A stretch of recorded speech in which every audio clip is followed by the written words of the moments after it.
Pues sin más dilación, pues damos comienzo a esta segunda sesión de las jornadas que organizamos las cátedras institucionales de la UMH en relación pues a la Elche como ciudad y desde una perspectiva universitaria. Esta es la segunda jornada. Tras esta mañana se tendrá a cabo la de la Dama, la cátedra institucional de la Dama. El jueves la del Palmeral. El sábado realizaremos el recorrido en la ciudad de Elche. El lunes la Catedral del Misteri y el martes cerrará la Catedral Pedro Ibarra. Hoy nos toca a nosotros, que somos los que estamos vinculados a los sectores industriales de la ciudad y el sector industrial por excelencia en Elche, como todos sabemos, es el calzado. Desde la cátedra hemos trabajado en este último año en dos proyectos relevantes relacionados con el sector. Por un lado, el Plan Estratégico de la Industria Valenciana, donde hemos llevado a cabo el diagnóstico sobre la situación actual del sector, y últimamente hemos aportado desde la ciudad y desde el sector una visión sobre la situación actual del sistema valenciano de innovación. Durante estos dos trabajos pues hemos tenido una mayor proximidad al tejido empresarial y hemos detectado pues que todos, tanto los empresarios de fabricantes de calzado como los fabricantes de componentes, pues están por la apuesta de seguir dando un paso adelante más. Quizás pues pasar hacia actividades que los académicos llamamos la hard innovation, la innovación más dura, y olvidarse de que innovar no es solo pues esa política que tradicionalmente hemos tenido todos en mente de la innovación un poco más soft, relacionada únicamente con el desarrollo continuo de productos, sino apuestas por innovaciones de mucho mayor calado en términos de tecnología o incluso en términos organizativos o de marketing. Además, si hay algo que nos han dejado claro los empresarios es en la necesidad de cómo el tejido productivo necesita que el territorio donde está enclavado, lo que todos conocemos como el clúster del Vinalopó, evolucione y se ajuste cada vez más a las nuevas apuestas que están realizando las empresas. Cómo debe tener unas habilidades y unas capacidades que sean distintas a las que han sido las tradicionales y ayuden a dar respuesta a los nuevos retos que tienen las empresas en un entorno global. Por ejemplo, nuevos perfiles profesionales, donde hay, por ejemplo, la universidad, yo creo que tendrá algo que decir a medio o largo plazo, que permitan a las empresas ser competitivas en actividades que tradicionalmente han quedado un poco relegadas. Por ejemplo, la logística, por ejemplo, la distribución, la compra de materiales, etc. Sin duda, cuando nos planteamos buscar un experto que nos diera una visión nueva sobre estas nuevas apuestas que implican abandonar la tradicional lucha por vender más barato o por tener unos costes más bajos y evolucionar hacia actividades de mayor valor, pues tanto María José López, que es la secretaria de la cátedra, como yo, coincidimos que sin duda Ezequiel Sánchez puede ser esa persona que nos dé algunas ideas que nos ayuden a alinearnos en esta búsqueda de avanzar. Ezequiel Sánchez yo creo que no lo descubro ante vosotros, es un experto en el sector del calzado, socio director de Binomio Ventures, que es la empresa de consultoría que él mismo ha creado. Ha trabajado para las firmas más punteras de aquí, de nuestro entorno, y además es profesor de importantes escuelas de negocios como el Instituto de Empresa. Sin más dilación, os dejo con él. Muy bien. Pues yo creo que si hablo desde aquí, ¿se escucha bien? Vale, lo primero, evidentemente, es agradecer a la cátedra la organización de una jornada de este tipo. Veo un montón de amigos y más que dar lecciones, yo digo que debería levantarme la camisa y enseñar las cicatrices, ¿no? O sea, los avances. Como están grabando los Sí, necesitamos que... sí, perfecto. Pues, a compartir un poco la visión de qué es lo que está ocurriendo en la industria y creo que es una muy buena oportunidad el reflexionar en voz alta sobre las oportunidades que tenemos como industria, no a nivel individual como empresa, sino desde un punto de vista colectivo. Yo creo que el hacer un proceso de este tipo, como comentaba, mi visión quizás es a lo mejor algo distinta. Hago 3 actividades que entiendo que son complementarias. Estoy como inversor en proyectos de innovación dentro de la moda y en muchos otros sectores, como consultor en empresas que en general están en procesos de transformación, algunas que se están anticipando lo que está ocurriendo y están liderando sus mercados, y otras que van un poquito retrasadas y lo que están intentando es que no se les escape el mercado. Y la tercera, pues como académico, en la que te permite un poco pues analizar ambos temas desde una perspectiva externa. Vale, aquí lo hemos comentado. Como dirían los ingleses, el calzado es un coñazo, ¿no? O sea, es costoso las tallas, el proceso, la forma de trabajar. O sea, es una industria que tradicionalmente ha sido costosa, ¿no?, cuando la comparamos con otras industrias por la complejidad de los procesos. Y yo creo que esto, más allá de la broma, sí que es cierto que nos encontramos una encrucijada, ¿no?, un momento en el que probablemente la industria está cambiando. Yo me he hecho una serie de preguntas, es decir, si más allá de los costes, ¿cómo deberíamos competir? Ha habido un entorno en el que hemos podido competir con costes, y esto ha sido lo que ha ocurrido en los últimos 50 años, 70 años en la industria del calzado.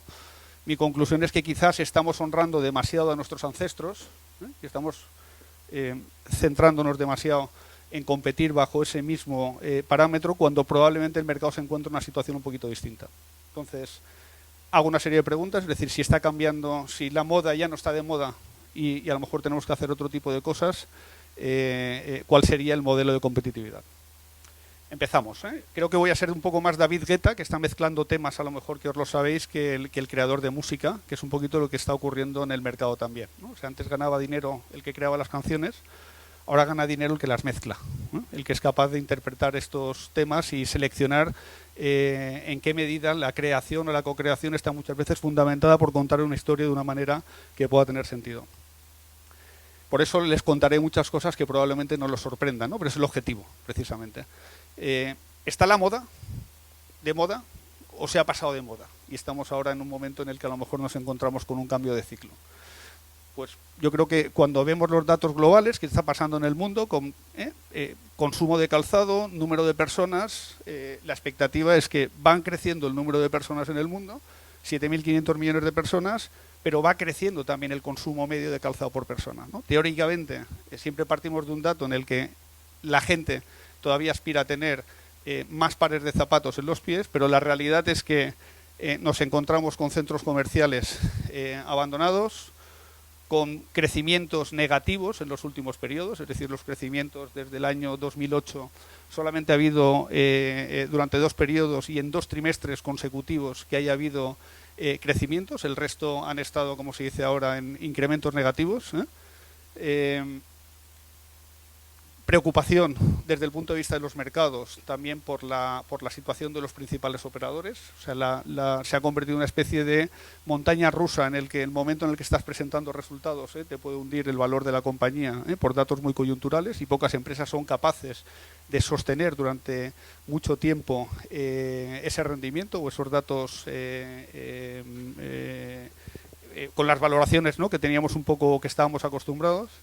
Lujo también con dudas, es decir, con crecimientos reduciéndose, están en el 0,9% de crecimiento, como uno de lo que parecía que era el refugio en el que se estaban, es decir, que en los costes estábamos mal y que en el lujo era donde teníamos ahí parte del refugio, pues también tiene dudas en crecimiento.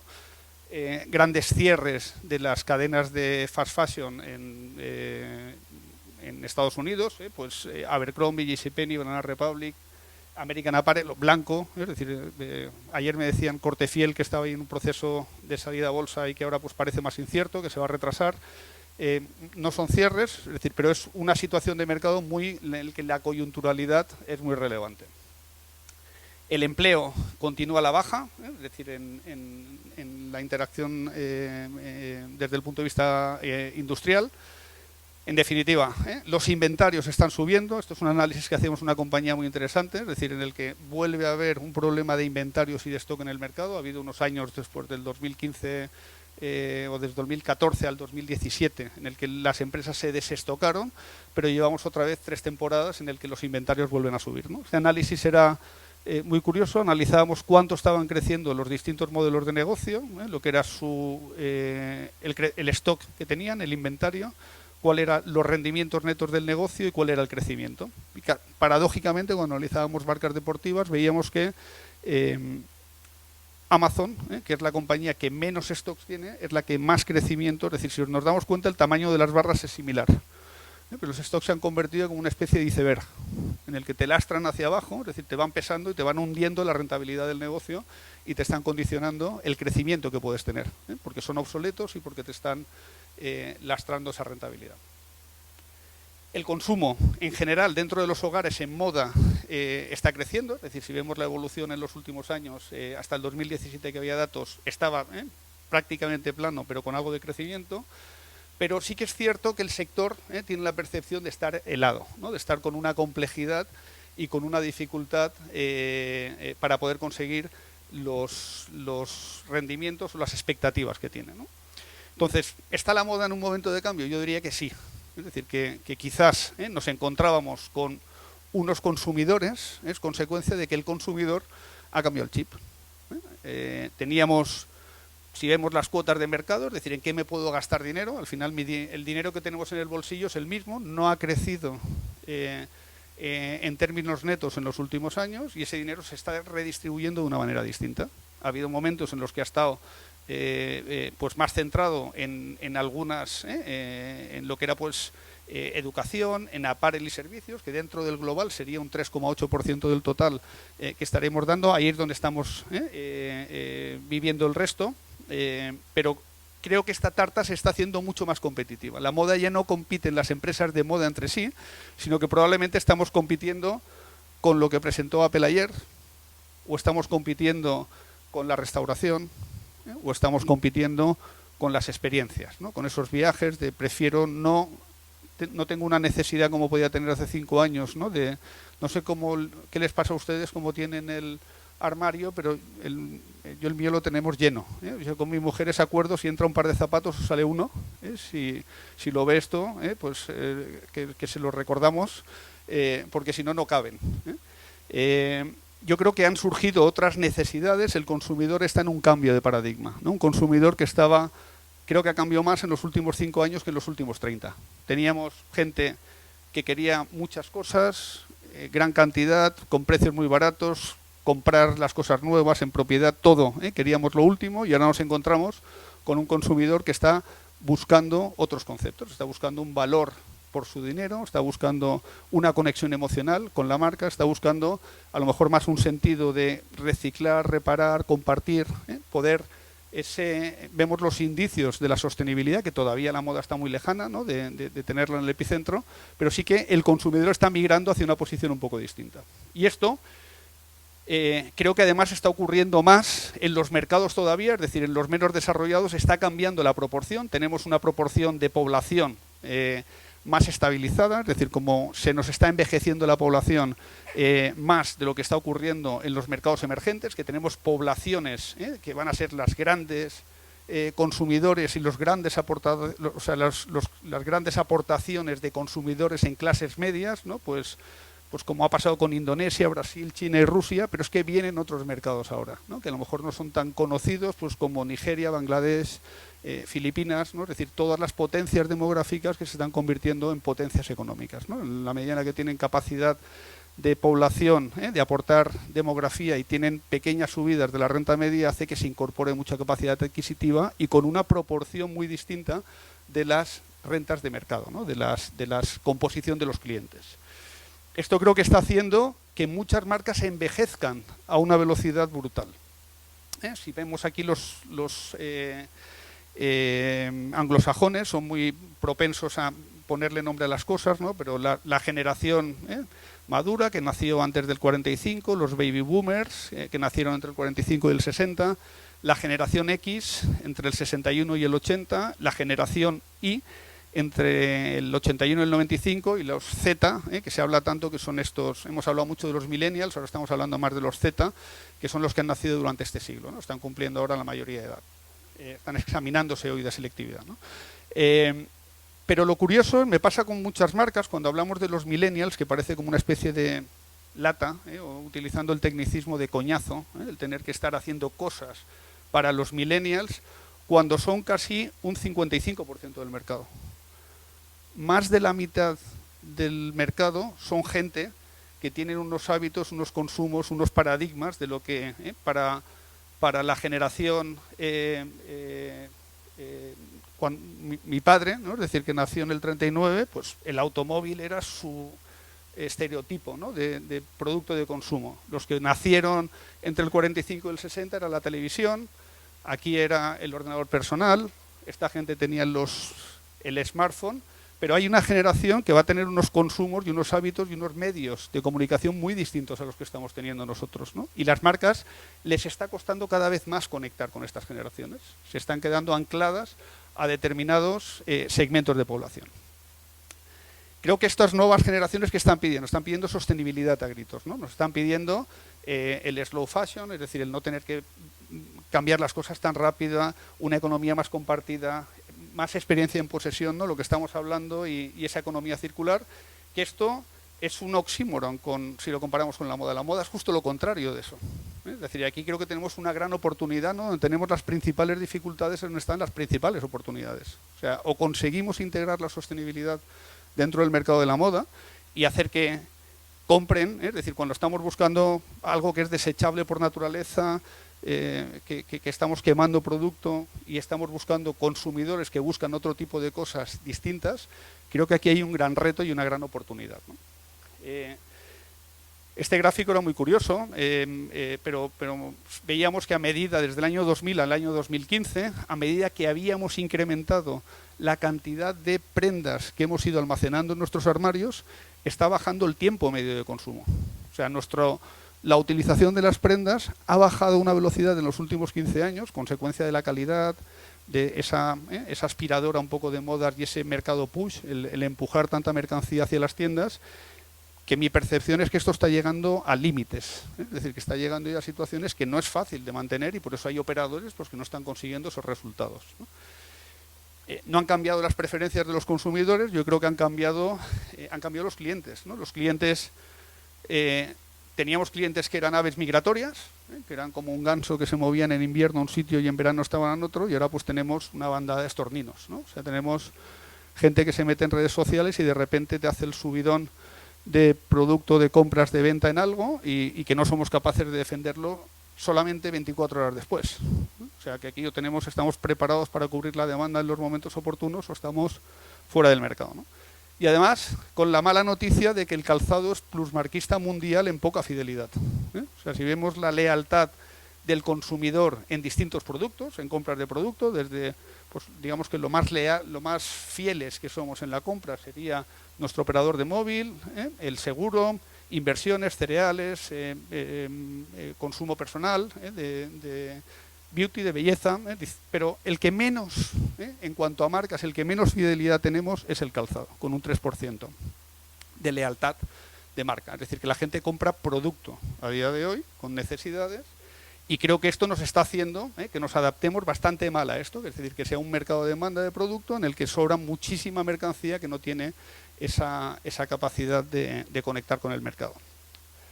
¿Han cambiado los consumidores? Segunda pregunta. Es decir, efectivamente, yo creo que estamos ante un animal radicalmente distinto, ¿no? Tenemos un consumidor muy distinto a lo que teníamos hasta ahora. ¿Cuáles son esas nuevas capacidades para poder atacar o para poder conectar con esos consumidores? Yo entiendo que nuestros clientes, cuando nos eligen, ¿cuáles son los criterios que están tomando para elegirnos? ¿Cuáles dirían que son? Porque un cliente nos puede elegir. Calidad, precio, diseño, servicio.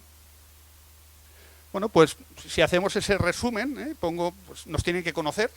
Es decir, para poder un cliente, es decir, tiene que saber que existimos, ¿no? Como para poder pasar por delante de la tienda o para poder conocer que tenemos un determinado valor o una conveniencia en esa oferta de precio, calidad, diseño que damos. y que confíen en nosotros, que seamos alguien confiable en el que depositar su dinerito y que le podamos dar un servicio. Ahora, si les digo que esto lo miren en términos digitales y tenemos que pensar cuáles son esos criterios cuando lo estamos analizando desde un punto de vista digital, ¿qué es el conocimiento? ¿O qué es la confianza? ¿O qué es la conveniencia? Estos parámetros cambian, ¿no? En el analógico sabíamos que era tener la tienda en un determinado sitio, pero probablemente en el digital es aparecer en la primera línea. He puesto aquí los colores de Google, porque probablemente se parece bastante, ¿no?, a lo que es ser competitivo. Tenemos que conocernos, que no hay ineficiencias, confianza es tener estrellitas, tener muchas valoraciones, conveniencia es que me da igual dónde está. Me da igual que esté aquí o en la India, lo que quiero saber es cuánto tarda en llegar. Si me llegan 24 horas estando aquí o en 48 estando allí, pues que me da igual. Y esto creo que hay mucha gente, estos son unos cambios drásticos los que van a ocurrir en la industria. Y creo que hay mucha gente, muchas marcas, que esto les está afectando mucho más de lo que se están dando cuenta. El cambio está siendo bastante más radical y está teniendo bastante más impacto porque están envejeciendo, ¿no?, dentro de esos parámetros. Solo están creciendo, y a 2 dígitos, aquellas empresas que son digitales. El resto o no crecen o decrecen bastante. Y esto es un parámetro que está ocurriendo en todas las áreas, ¿no?, a nivel industrial. ¿Qué está ocurriendo o qué es lo que está produciendo ese engagement, ¿no?, esa conexión con los consumidores? Pues yo creo que es la innovación como respuesta. Todo el mundo, cuando el mercado se para, tengo que hacer cosas distintas, no puedo irme a hacer lo mismo, ¿no? Y entonces todos los retailers físicos en Estados Unidos están pasando a ser retailers digitales, y los digitales que están tratando de irse y ser analógicos. Estamos teniendo una interconexión de ambos mercados. Los que solamente vendían online están abriendo tiendas físicas y ven que crecen, y los que estaban en tiendas físicas están abriendo online y ven que decrecen y les cuesta más, ¿no? Es un poco una contradicción, pero es la realidad. Amazon, este verano estábamos en Seattle y tuvimos la oportunidad de ver la tienda, cómo estaba funcionando, el entrar, irte. Antes la gente hacía cola en la caja, ahora hace cola para entrar a la tienda, o sea que produce una experiencia, el entrar y sin tener que sacar tickets, el poder comprar el producto y poder llevártelo. Mis hijos se quedaron con la sorpresa de decir, ostras, ya está, ¿no? O sea, y este va a ser el sistema operativo del futuro. Si lo estamos viendo ahora en el digital y en pantalla, nos tenemos que preparar para cuando esa experiencia seamless, esa experiencia sencilla, sin interacciones, la podamos tener también dentro del punto de venta, ¿no?, que es pues otra gran amenaza, ¿no?, que estamos teniendo, no solamente en analógico, sino también en el digital, sino también en las tiendas físicas.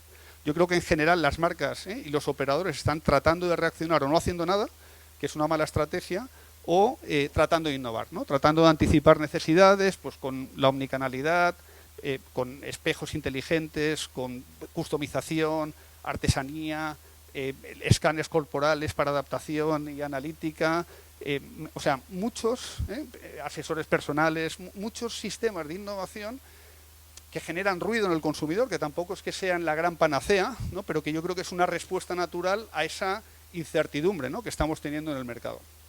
Hay operadores los que están funcionando muy bien, y hablando un poco de Estados Unidos, algunos famosos dentro de moda, Warby Parker, es decir, en generar marcas como nuevos entrantes, o Everlane, con su precio transparente, indican una iniciativa muy interesante, con precios transparentes que están indicando esto es lo que me ha costado, este es el coste real del producto, tanto me he gastado en materiales, te colocan el escandallo como elemento de conexión con los consumidores. Es decir, y con esto son capaces de generar una sensación de, no es de comercio justo, pero sí de trazabilidad, de cuánto me están costando los componentes, dónde compro, con qué costes y de qué forma. Y son gente que están, Bonobos, otra compañía también, que no tiene stock, solamente tiene el stock en tienda, miras lo que hay y lo puedes elegir y te lo están llevando, te lo están enviando a casa.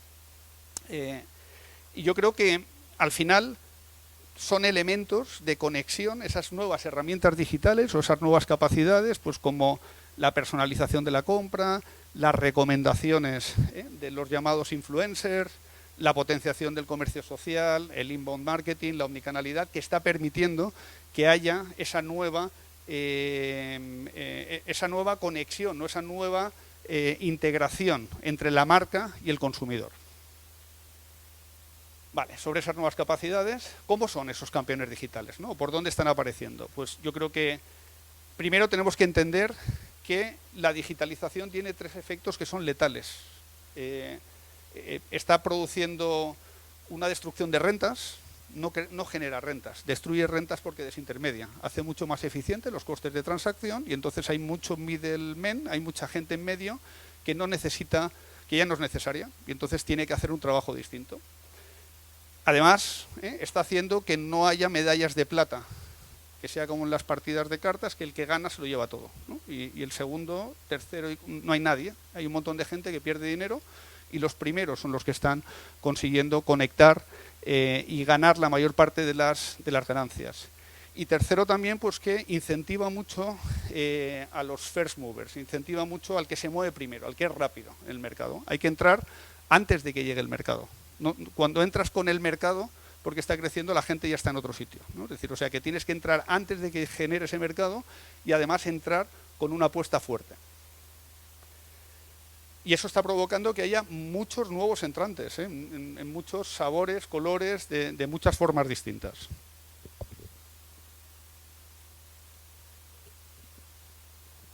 Tenemos pues en calzado Allbirds, es de los conocidos, o Everlane que he puesto, pero hay muchos, es decir, ya hemos hablado de Warby Parker, pero están apareciendo en multitud de productos específicos que son empresas que están naciendo solamente en online y que están comercializando a muchos otros mercados online y offline, ¿no? Son campeones, es decir, Allbirds es probablemente el más conocido, con un producto que lo vemos aquí, diríamos, si eso yo lo sé fabricar, ¿no? O sea, yo lo sé producir, o claro, es que no es, y sé cuánto cuesta, ¿no? Es que no va de eso, no va de la parte de producción, va de la otra parte, ¿no? Hay casos nacionales también, que yo creo que empresas que lo están haciendo muy bien. Pompey es una empresa que está pues, conocida, que ha tenido con productos lo mismo, cosas muy sencillitas, se están produciendo aquí en Elche, están integrados, iniciativas interesantes, Barket lo mismo, se están produciendo aquí, están comercializando. Hof, esta es localizada en Elche también, Muroexe también están produciendo aquí, es decir, es gente que sí que está interactuando con la industria, identificando una parte de valor y complementándola con algo más de lo que han sido los costes. No son los grandes compradores internacionales, que todavía tienen grandes pedidos, pero son empresas que se han convertido, muchas de ellas, dentro de las fábricas donde están produciendo en los principales clientes, en poquito tiempo, ¿no? Es decir, o sea que esto es una tendencia que creo que es bastante interesante. Pero también está Amazon, ¿no? Omnipresente en todos los mercados y de todas las formas, con su marca fix, su marca propia que está haciendo. Pues Amazon tarda, se da 3 a 5 años para poder aprender de los negocios, 3 a 5 años. O sea, Amazon ha estado 17 años perdiendo dinero, 17 años con inversores dispuestos a perder dinero para conseguir los grandes crecimientos que está teniendo ahora, ¿no? Que no hay manera de parar ese crecimiento, ¿no? Pues aquí lo mismo, es decir, que están con una voluntad de poder entrar dentro del sector, de un sector que yo creo que ha cambiado, que tenemos una visión, a lo mejor muy de hay un proveedor, hay un productor y hay un distribuidor, hay un input y hay un producto que está preparado en el mercado para poder vender. Esto es al final lo que hemos hecho en una cadena de valor tradicional. Esto se ha replicado en muchos otros sitios, ha habido un efecto imitación, pero es que la foto del mercado y la que tenemos en mente que puede ser esta y la actual no se parecen nada. El actual es así. Aquí es muy importante tener escala y aquí es muy importante tener innovación. Es decir, aquí quien está funcionando es gente que ha sido capaz, igual que ha pasado en muchas industrias, gente que se mete entre el consumidor y el productor y que es capaz de aportar mucho valor a los que ya estaban. No es un distribuidor tradicional como lo conocemos, sino que son marketplaces, acuerdos, canales distintos, mucho más granular, ya no son el gran comprador de una determinada empresa o centro comercial español, o sea que sigue siendo, está entre los 3 primeros en las ventas de muchos de los productores, pero se ha ido desplazando por otro tipo de agentes con innovación que están generando otros modelos de negocio. Yo creo que el digital no puede ser una lata también, sino que tiene que ser la casa en la que nos vamos a mover, tiene que ser nuestro hogar, nos tenemos que sentir cómodos, ¿no? No podemos decir es que es malo o es que... porque es que es el mercado, ¿no? Es decir, es quien va a consumir, es es el sitio en el que vamos. No estamos hablando de e-commerce, estamos hablando, o de comercio electrónico, estamos hablando de comercio. Yo creo que hay que quitarle el electrónico, tenemos que entender que es otro tipo de canal, otro tipo de cliente, que es mucho más fragmentado y más granular. ¿Qué no debemos hacer? ¿Qué nos quedan? ¿10 minutos? ¿Sí? Perfecto. ¿Qué no debemos hacer?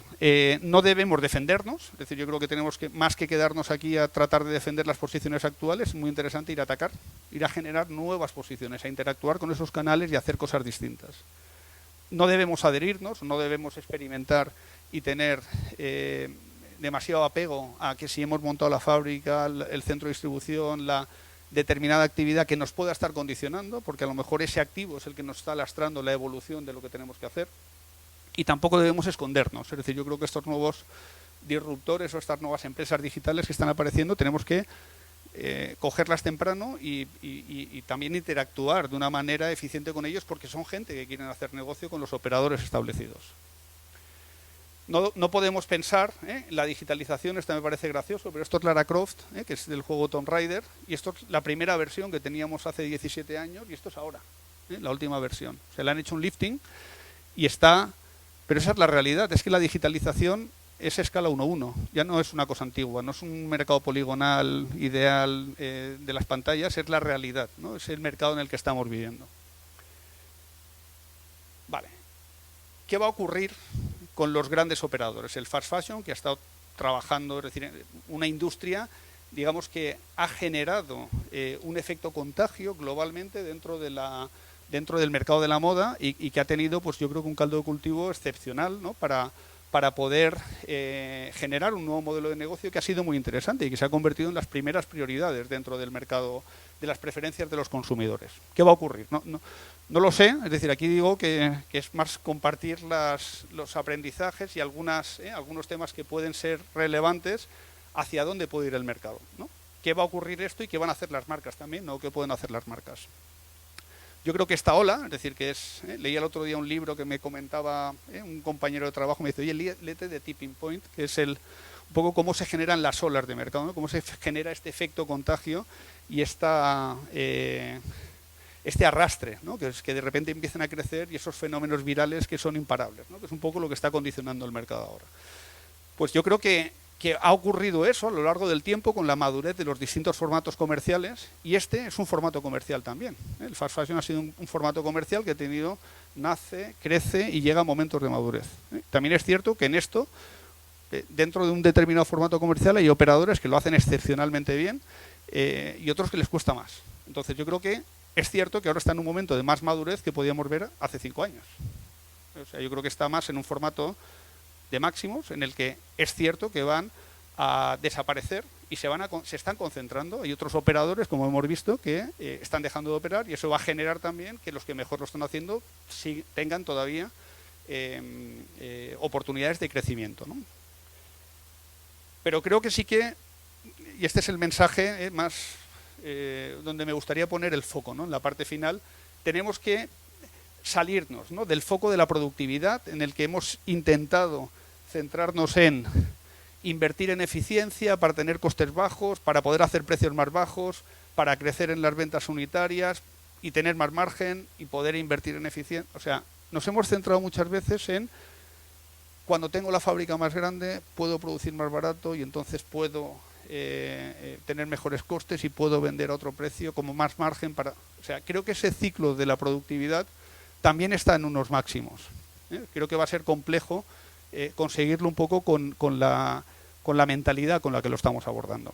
Ahora probablemente el juego es otro, ¿no? Ahora el juego es de crecimiento en algunos sectores, en el que en online tienes unos precios bajos porque eres capaz, es decir, tengo mucha selección de producto, genera eso una experiencia de cliente que me genera tráfico, que me atrae más vendedores, más marcas, que me genera mejor selección, más experiencia de cliente. Es decir, este círculo virtuoso, como consecuencia de eso, genera otro, que es el de una estructura de costes bajos, unos precios bajos, que unidos a la selección y la experiencia de cliente nos permite crecer. Y es un matiz que es algo distinto.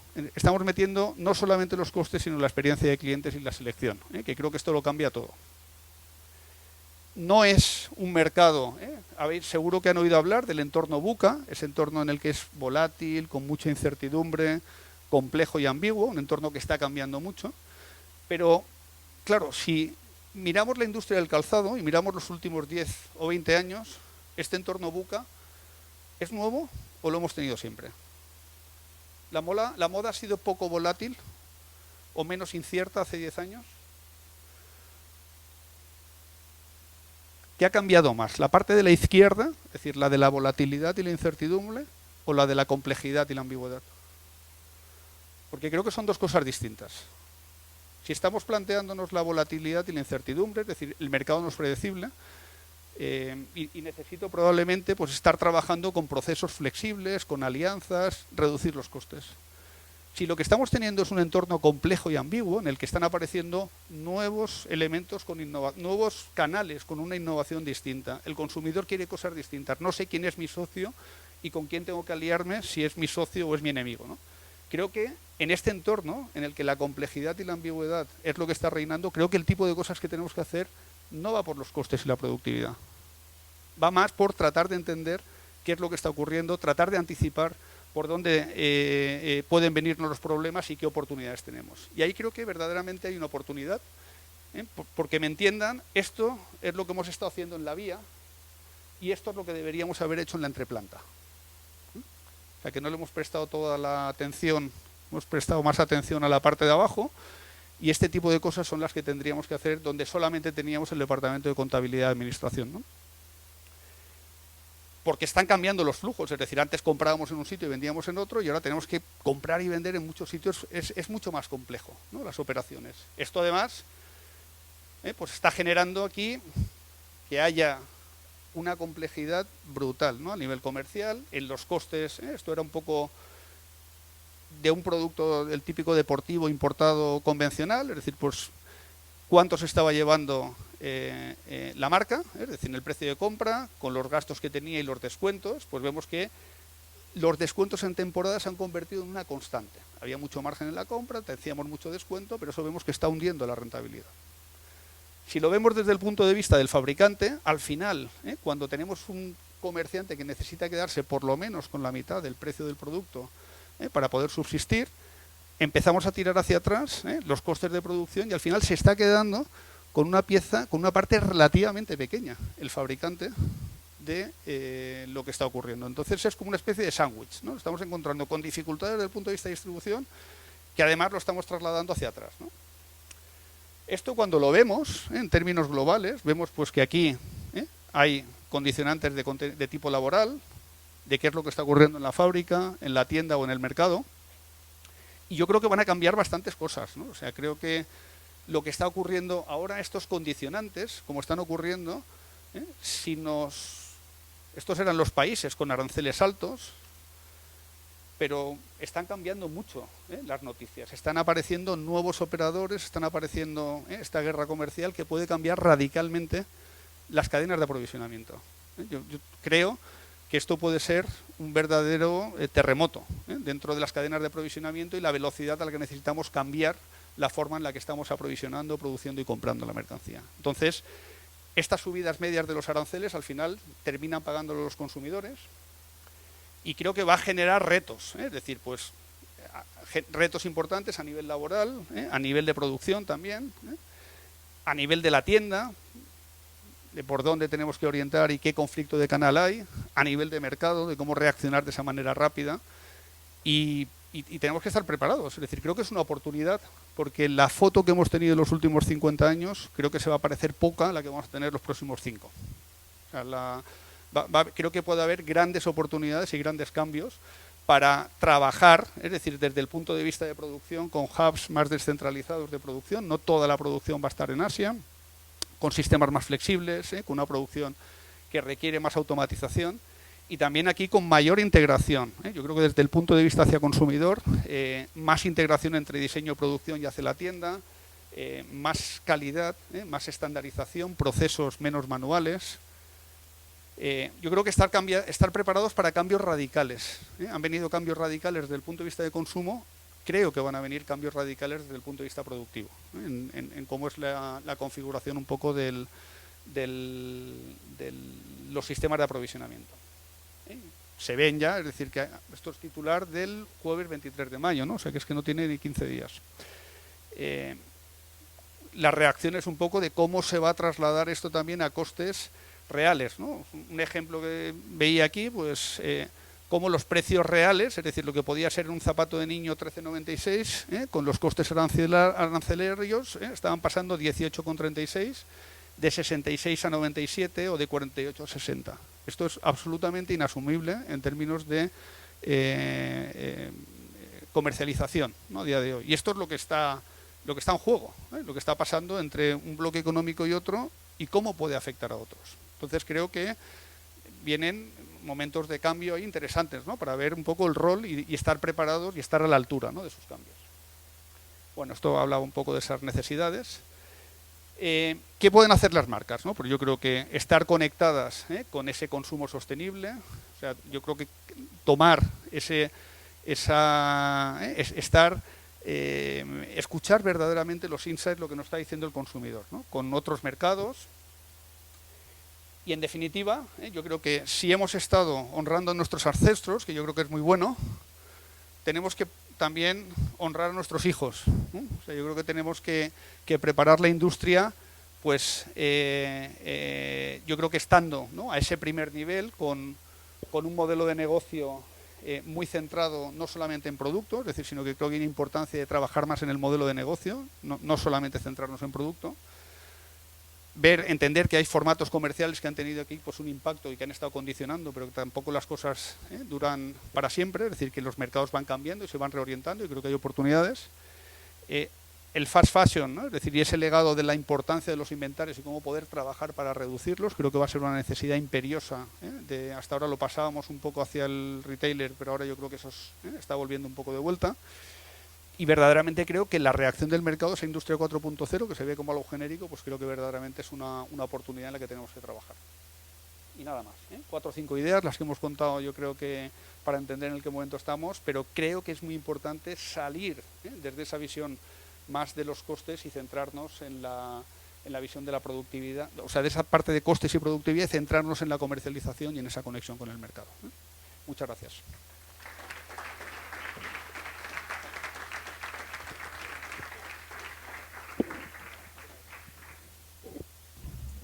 Pues muchas gracias, Ezequiel. La verdad es que después de casi una enmienda a la totalidad al sector, pues yo creo que a todos se nos vienen un montón de preguntas y bueno, yo creo que a mí por lo menos se me ocurren varias y bueno, pues por abrir un poco el debate y luego pasarlo al resto, pues me gustaría, pues en primer lugar, preguntarte en cómo pueden las empresas que tenemos hoy en día en el tejido productivo del clúster conseguir hacer frente a esa nueva complejidad y a esa ambigüedad que nos estamos encontrando. O sea, ¿cómo van a hacer esa transición? Cuando yo creo que internamente no tienen las estructuras necesarias para hacerlo. A fecha de hoy, yo creo que las empresas vienen arrastrando, una trayectoria, fruto un poco casi de la propia cultura que hemos tenido en el clúster de padres a hijos. Eso ejerce casi un efecto inhibidor en la introducción de nuevos paradigmas de gestión, y yo creo que eso es un elemento que no sé si tú piensas que puede ser una barrera al cambio. En segundo lugar, a mí te preguntaría en qué medida el territorio, y entiéndeme por territorio, por ejemplo, las organizaciones de apoyo, los institutos tecnológicos, la universidad, podemos aportar para acelerar ese cambio del modelo que tenemos hoy en día hacia este nuevo paradigma que nos enfrentamos. Por ejemplo, en términos de formación de nuevas capacidades, porque lo comentabas, yo creo ponías un ejemplo muy, muy certero.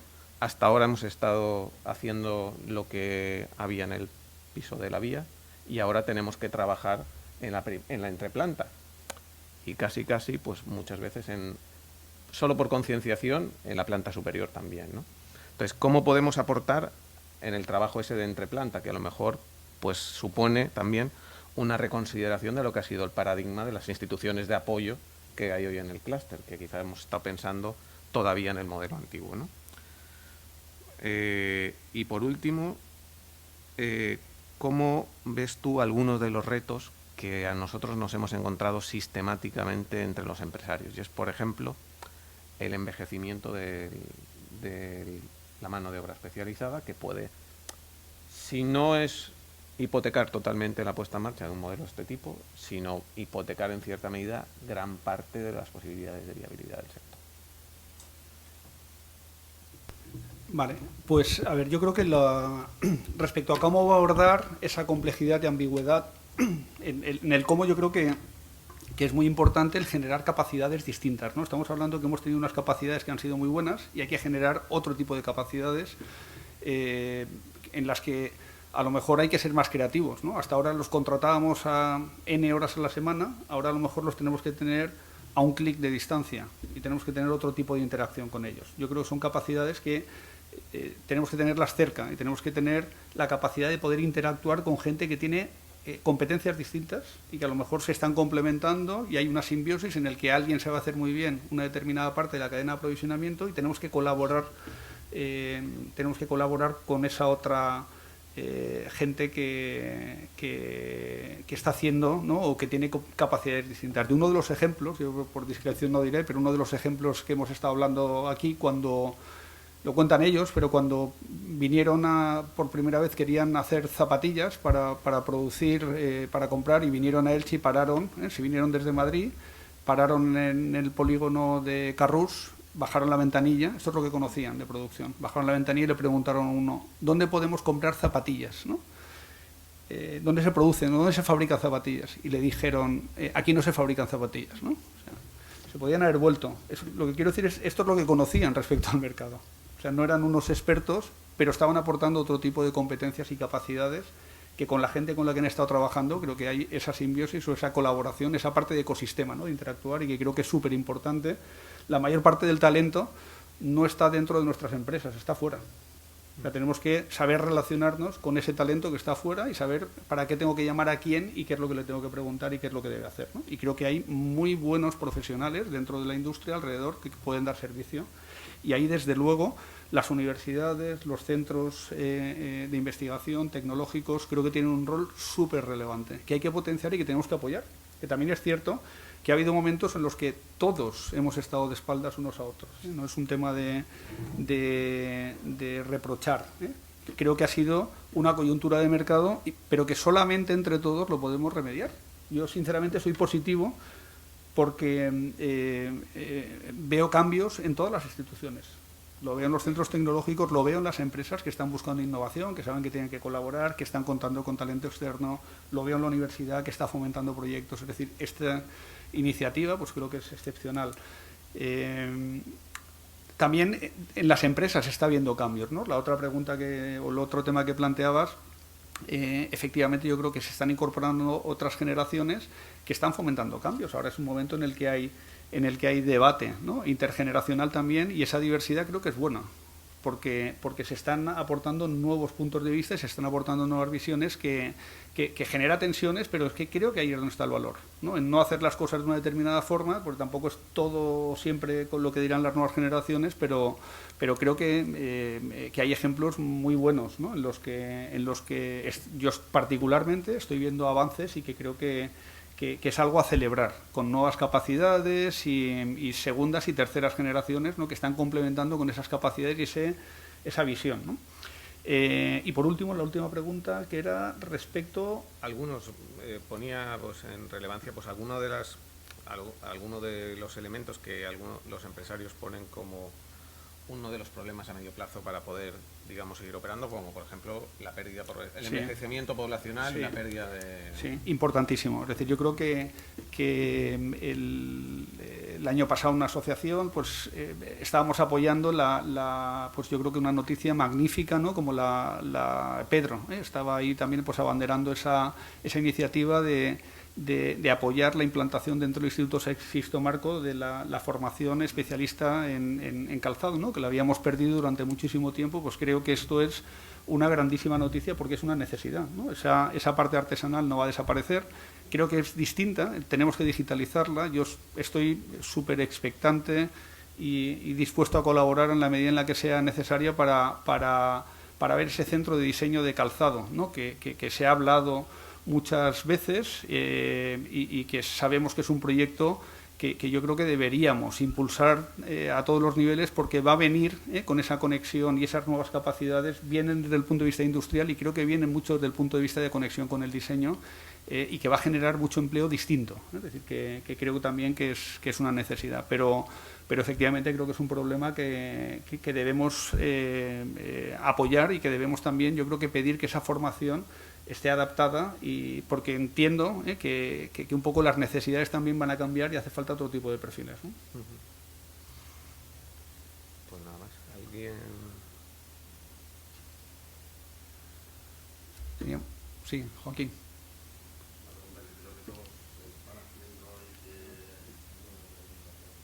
No, es el tema de que un poco parte de un poco el mensaje es que aquí se debe seguir fabricando. El tema está que estamos relacionados con el calzado, pero esa parte de industria, de fabricación, un poco hasta qué punto ves tú y qué es la parte de industria que va a poder seguir fabricándose aquí en el centro. O sea, yo creo que lo que se defienda había márgenes. O sea, yo cuando estaba haciendo esos cálculos creo que arancelariamente va a haber mercados que van a estar perjudicados con distintos bloques económicos y no sabemos cómo va a evolucionar esto. Entonces yo creo que primero tiene que tener una lógica económica, pero también es cierto que algunos de los operadores van a tener que sacrificar una parte de margen porque no van a tener alternativa tampoco viable. Entonces ahí creo que puede haber oportunidades para poder trabajar, pero lo veo en todas las categorías, lo veo en niños, lo veo en señoras, lo veo en deportivos. Es decir, creo que va a haber, en la medida en la que seamos capaces verdaderamente de bajar esos inventarios y defender unos costes, que eso creo que requiere una tecnificación, que sí que hay zonas donde se está invirtiendo en tecnología. Aquí yo en una de las compañías en las que he participado hace tecnología para el calzado, pero es difícil encontrar gente que quiera invertir en tecnología en el calzado aquí, porque le estamos encontrando voluntad para poder hacerlo con otro tipo de operadores y en otras zonas, ¿no? Yo creo que se están anticipando, igual que hace unos años pues estábamos viéndolo con una perspectiva distinta. Creo que tenemos que conseguir mejoras de eficiencia para poder hacer la aportación de valor que tengamos. Es un prerequisito. No digo que no tengamos que hacer esas mejoras de productividad. Creo que las necesitamos, pero no podemos centrarlo solamente ahí. Tenemos que revestirlo de esos otros valores digitales, es decir, y de conexión con el mercado, de competencias digitales para poder acceder a los nuevos canales que están surgiendo. Pero sí que veo futuro, igual que está pasando que hay una criba en los operadores comerciales, también ha ocurrido en el punto de vista industrial. Yo creo que es natural, ¿no?, en los ciclos un poco de los mercados.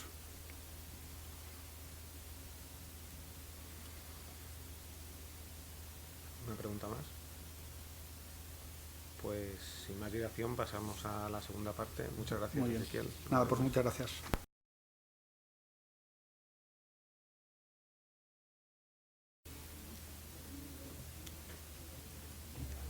Hola a todos y a todas.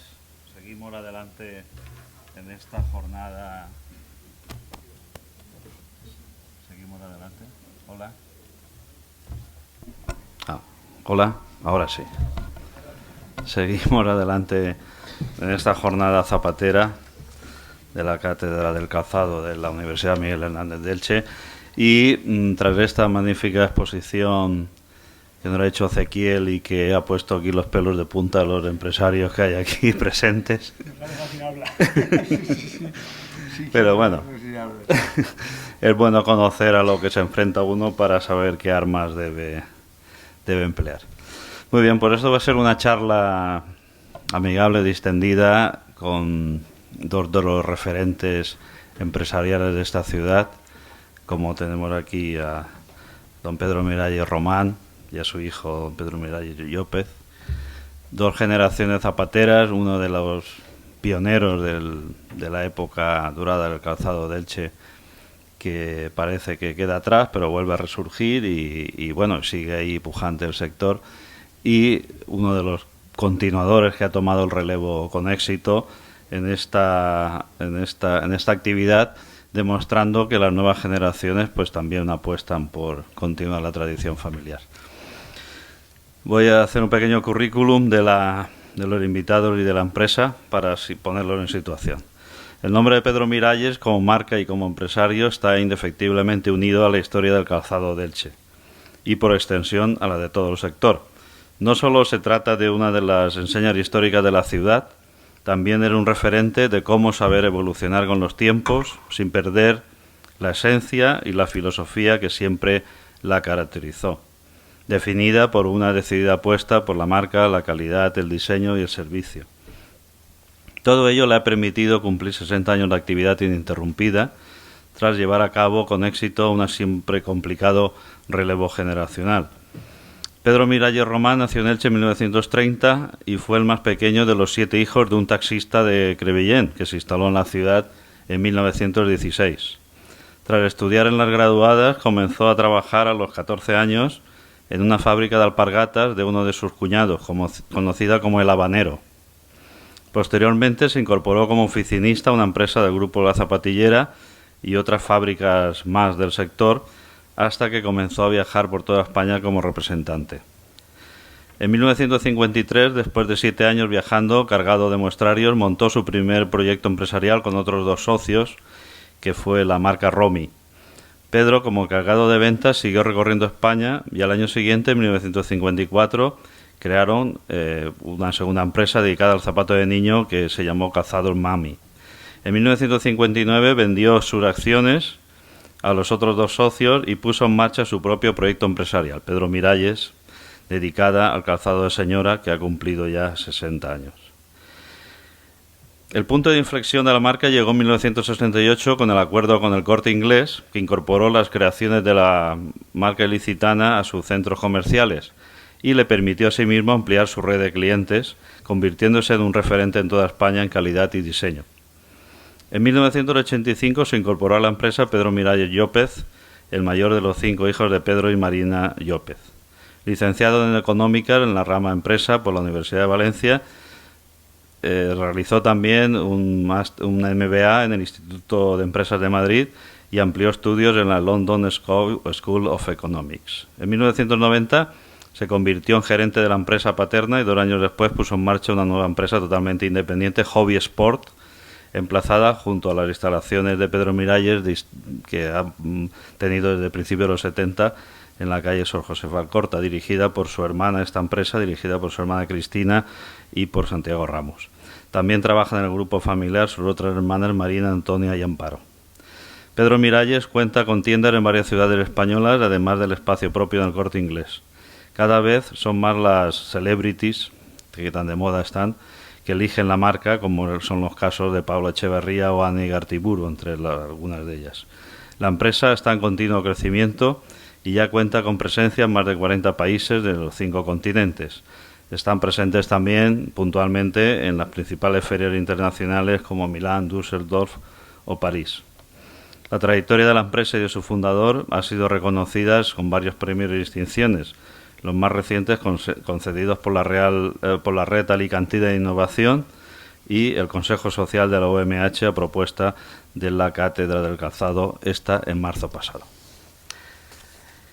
Y tras esta escueta presentación, que de ninguna manera hace honor a los méritos contraídos por nuestros invitados, vamos a empezar por su larga trayectoria, que es difícil siempre resumir en unas pocas líneas.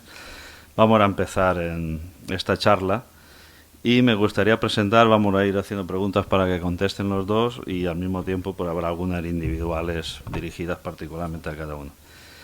Pero a mí me gustaría empezar conociendo cuáles son, a juicio de cada uno de ellos, los cambios más relevantes que ha experimentado el calzado del sector aquí en Elche, que siempre ha tenido una característica propia. Así. ¿Yo? Sí, empiece, don Pedro. Hombre, los cambios que ha habido en el sector del calzado son los siguientes. ¿Se oye o no se oye? ¿Me oyes? Sí. Sí. Hace años, por ejemplo, las empresas eran todas empresas muy grandes, con muchos trabajadores.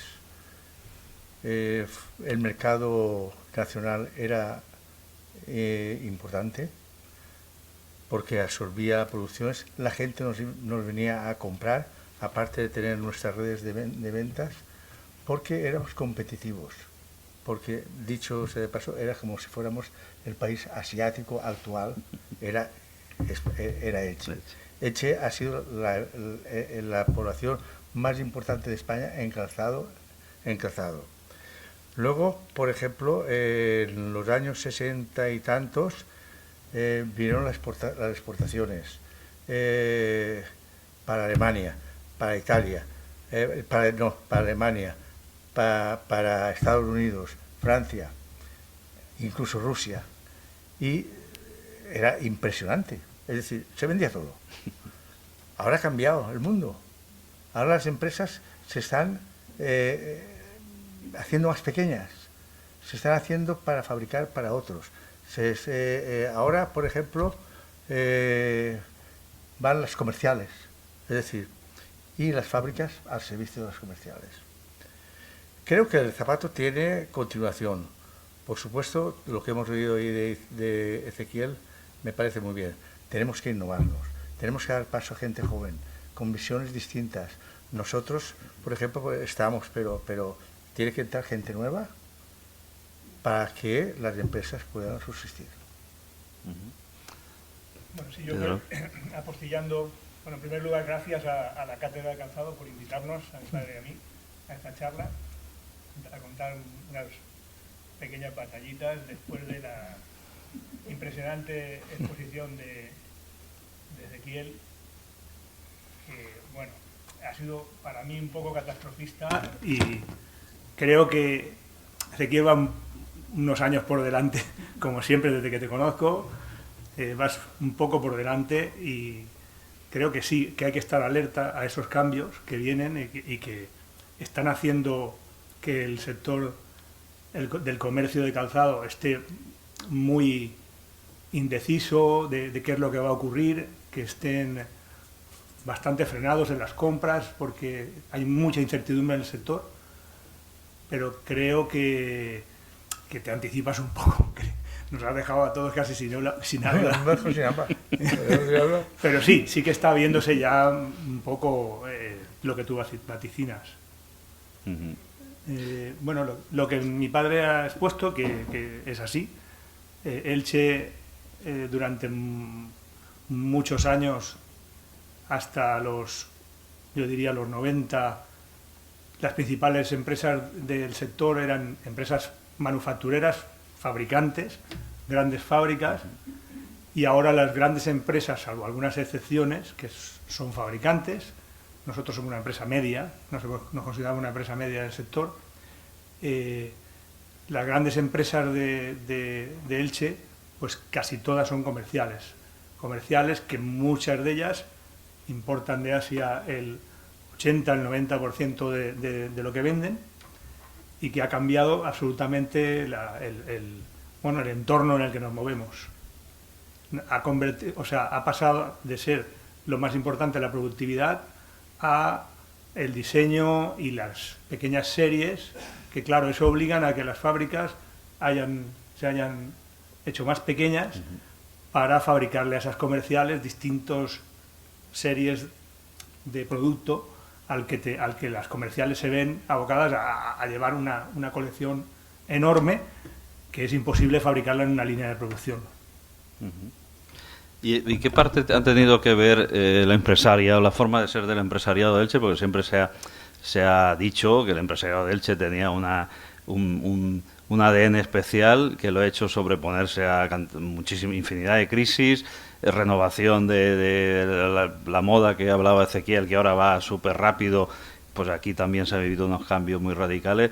¿Qué definiría el empresario de Elche desde el punto de vista de los pioneros y desde el punto de vista de esta generación nueva que representa? ¿Cuál sería la característica del empresario de Elche? Sí, no te entendí bien. Digo, ¿cómo el empresario de Elche? Si puedo contestarle yo. Sí, digamos que... No, yo creo que sigue estando ese ADN en la ciudad, sigue estando. De hecho, tenemos ejemplos no solamente de calzado, sino de muchas otras disciplinas con éxito. Hay un espíritu emprendedor en la ciudad que está impregnado y que viene de herencia de ellos, que empezaron a lo mejor por necesidad, porque no había otra cosa o porque... Todos los industriales han salido de operarios de fábricas. Tradicionalmente sí. Digamos, habían empresas que eran como si fuera una universidad actual. Es decir, ahí habían 2 o 3 tíos, se juntaban, oye, ¿por qué no nos ponemos a fabricar? Y tal, oye, ¿qué te parece? Pues tal, se salían y en poco tiempo tal. Luego el mercado lo absorbía. Era fácil, porque nos compraban. En cuenta de salir a vender, nos compraban. Esa es la gran diferencia. Es decir, y en su caso, ¿por qué decidió entrar en este mundo? Porque él se giraba en torno a eso. Yo cuando tenía 16 años estaba en una empresa de auxiliar que pertenecía al grupo de la Zapatillera. Era una empresa que se llama Samper Marchi Navarro. Estuve ahí, que por cierto, Miguel Hernández, que fue pionero también en la fábrica de zapatos, entró después de estar yo allí. Bueno, yo a los 16 años digo, aquí me voy a tirar toda la vida con los numericos y tal. Y le dije al jefe, cuando cobré un mes, oye, que yo me largo. Cogí un mostario y me fui a caminar por ahí, por el mundo, ¿no? A hacer rutas y tal. En unas vendía, en otras no vendía, hasta ver qué es el mercado que me interesaba trabajar. Y entonces me quedé con Levante y Cataluña. Y ahí me divertí, lo pasé bien, me gustaba la venta, pero tenía unos primos que tenían una fabriquilla en el Camino de Magros. Uno era uno montador y el otro el que dirigía un poquito la empresa. Me dijeron, oye, ¿tú serías socio mío? Pues sí, ¿por qué no? Me hice socio de ellos y yo me encargaba de vender la producción y bueno, tal. Hasta un día que llegamos que no estábamos de acuerdo en una cosa y les vendí las acciones, dame la participación que me pone y fundé Pedro Miralles, ¿sabes? Luego seguí viajando hasta el año 69. En el año 69, a raíz de tener un pequeño accidente, al contable mío le dije, ¿quieres hacer mi ruta? Porque yo dije, o soy fabricante o soy representante. El cliente entonces, como ahora, o sea, oye, como tú eres el dueño, la comisión del representante la tienes que abonar y tal, ¿no? Y entonces yo digo, pues mira, me dejo y ya no hay que abonar nada. Y me dediqué a la fábrica. Y yo estuve en la calle Lepanto hasta el 71. Y en el 71 hice la empresa que tengo actual. Y me he divertido mucho, me ha gustado mucho, me gustan los zapatos.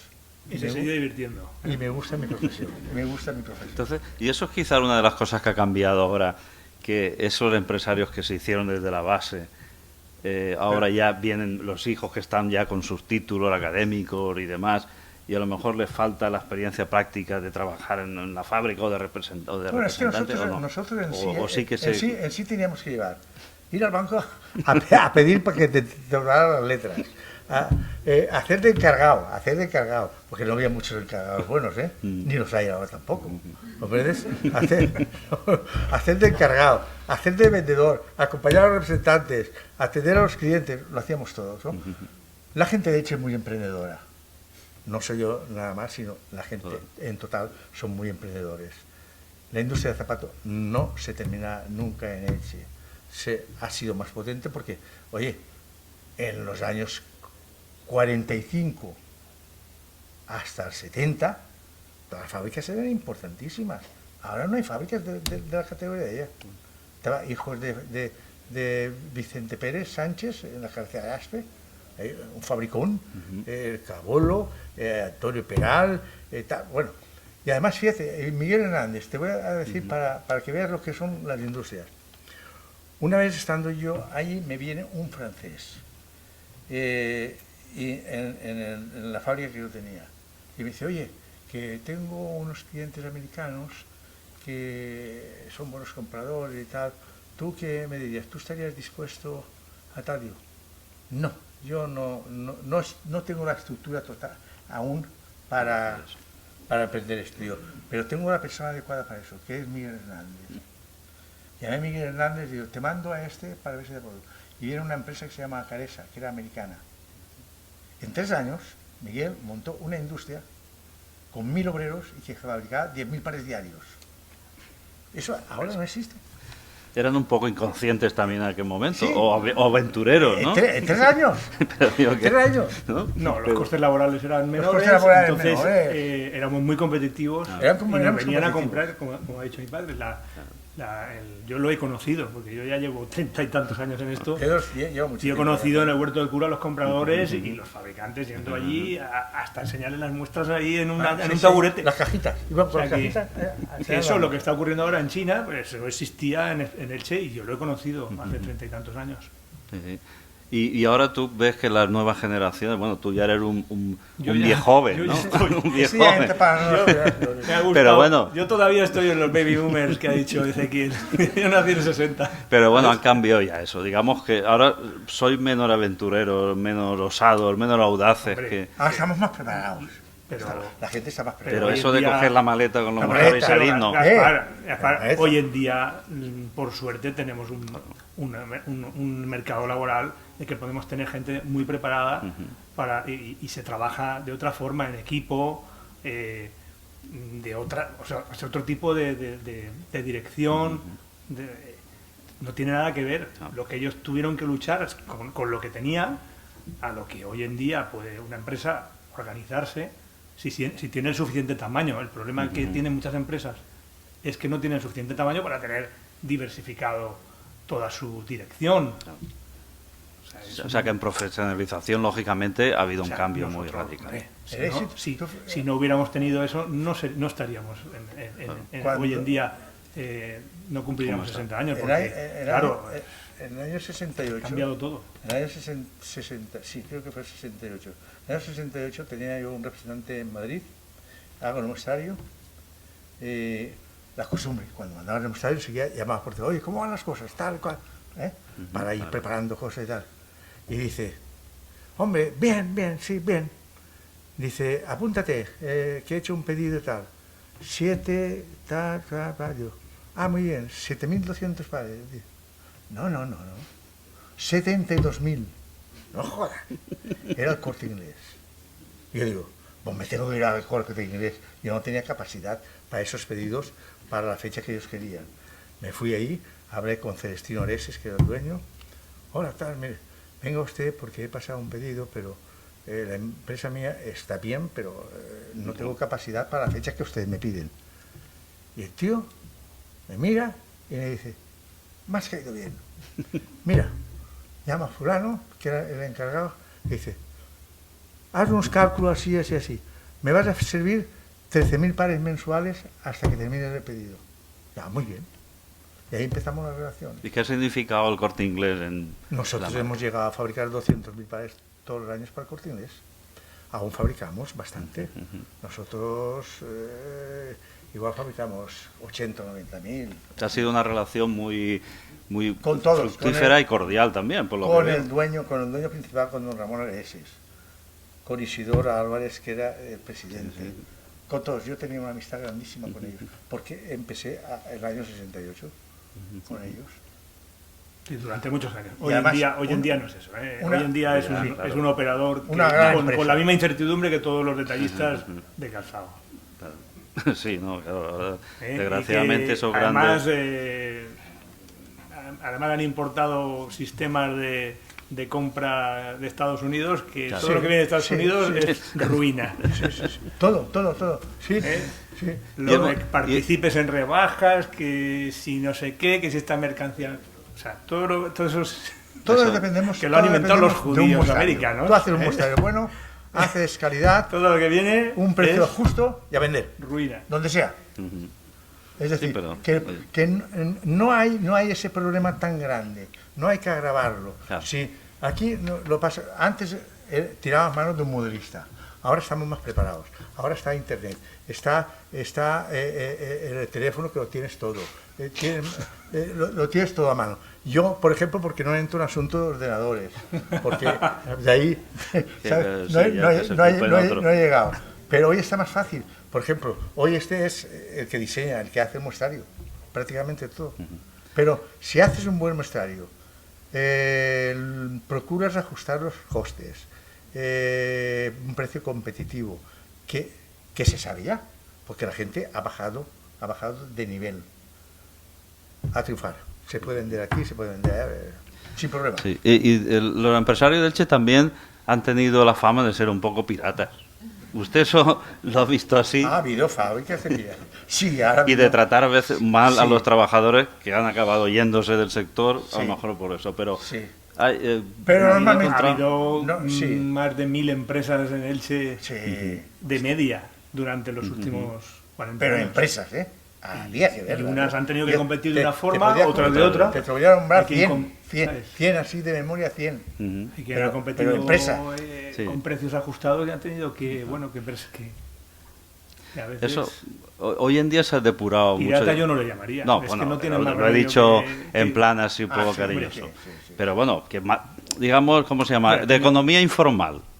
Bueno, ha sido el milagro del En costado. en cualquier O sea, caso, en los años todavía ha costado encontrar gente cualificada durante muchísimos años. En los 90 yo compré unas máquinas que creo que fueron las primeras, otra empresa que se llama Fluxai, y yo compramos las primeras máquinas de cortar por ordenador porque ya empezábamos a ver el problema de las series cortas y tuve que retirarlas porque no encontraba gente que pudiera trabajar en ellas. Veían un ratón de ordenador y salían corriendo. O sea, que ha costado. Sí. La, El problema la tecnología también- y los cambios ha costado hacerlos. Y el calzado- por las costumbres que sí, había. En el que digo que es sector. frecuente que los empresarios se quejen de que falta mano de obra cualificada, ¿no? En buena parte también es por las condiciones laborales del sector y porque el Sí. trabajador no se ha visto recompensado económicamente con derechos laborales La gente- y se ha ido a otros sectores y ahora digamos Se han gente- ido a otros sectores. la porque, gente buena ha las encontrado fábricas de lavado trabajo son estacionales. Es decir, tenemos 4 meses al año de baja, que muchas veces tiene que mandar el personal a su casa durante 4 meses, mientras preparas los troqueles, la puesta en marcha, las pieles que se piden, que tardan mucho, que ahora la mayoría o casi todas vienen de Italia, ¿no? Entonces, claro, la gente necesita dar, y el que encuentra un sitio, además, en la euforia que ha habido en la construcción, pues la gente tiraba manos, y el que era un poquito espabilado dice, me voy, ¿qué me pagas tanto? Pues me da algo. Sí, claro. Y hay gente, necesitamos sitios para que la gente... de formación. Para que la formen, porque no hay. Tú llegas, por ejemplo, y llega un tío y... ¿Tiene usted falta, le hace falta uno para trabajar? ¿Tú qué sabes hacer? Yo nada. Pues sin nada, entonces, ¿a dónde te meto? Y eso puede cambiar ahora, por ejemplo, con el centro que estaba hablando de la Torreta. También desde la Hombre, patronal se importante. están haciendo peticiones para que se pidan los títulos de Importante, cualificaciones importante, Hombre, con, por en fin, supuesto. Siempre. de que hombre. se forme la gente en el propio sector, aparte de los centros de formación. Es decir, Hombre, todo eso pensáis que se podría impor- arreglar, ¿no? Importantísimo, Ujú. importantísimo. Sí. Y en las nuevas tecnologías también, claro, hace falta cada vez más. Estábamos viendo como Ezequiel estaba comentando que lo de Internet, las nuevas técnicas Bueno, de venta y tal. eso es otra cosa. Eso también. Pero eso Va a hace ser la apuesta nuestra de futuro Sí. o de supervivencia. Sí. Ya lo sabemos, Sí. que, No hay más remedio. que el No hay comercio más digital remedio. va a ser cada día más importante. Ujú. Pero hoy en día, Pero hoy, estamos hoy en pe- día los operadores que venden, como dice Ezequiel, que están rompiendo el mercado son los que venden con precios muy bajos Sí. o con ofertas muy grandes. O sea, Claro. Amazon, por ejemplo, es un enemigo Sí.